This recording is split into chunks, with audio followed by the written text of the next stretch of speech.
দুর্গাপূজা, নবরাত্রি, এতে আমাদের মধ্যে হাই এনার্জি অনেক পরিমাণে বেড়ে যায়।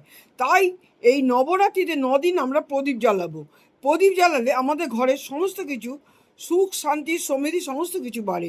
প্রদীপ জ্বালাবো প্রথম দিন, যখন প্রদীপ জ্বালাবো প্রথম দিন, তখন সর্ষে তেলের প্রদীপের মধ্যে তার মধ্যে একটুখানি দারচিনির গুঁড়ো দিয়ে দেবো। দ্বিতীয় দিন কি করব, প্রদীপগুলো প্রত্যেক দিন পাল্টাতে হবে। দ্বিতীয় দিন সর্ষে তেলের প্রদীপ, তার মধ্যে অল্পটা কর্পূর দিয়ে দেবো, কর্পূর কিছুটা দিয়ে দেবো। তৃতীয় দিন আমরা 2টো লবঙ্গ দিয়ে দেবো। চতুর্থ দিন 2টো এলাচ দিয়ে দেবো। পঞ্চম দিন আমরা কালো মরিচ আমরা দিয়ে দেবো, এতে নজর দোষ কাটে।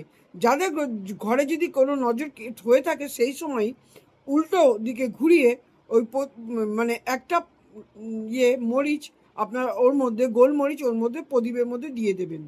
আচ্ছা, ষষ্ঠ দিনে কি করব, আতরের প্রদীপ জ্বালাবো। কি করব, আতরের যে সলতেটা আছে, সলতেটার মধ্যে একটু আতর মাখিয়ে নিয়ে সেটা দিয়ে জ্বালাবো। এতে স্বামী স্ত্রী বা রিলেশনশিপের ভালোবাসা বৃদ্ধি পায়। অষ্টম দিনে যখন প্রদীপ জ্বালাবো, তার মধ্যে একটু সিঁদুর দিয়ে দেবো।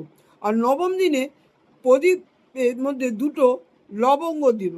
সমস্ত ব্লকেজ কাজ এর মাধ্যমেই কেটে যাবে যদি 9 দিন এটা করতে পারি।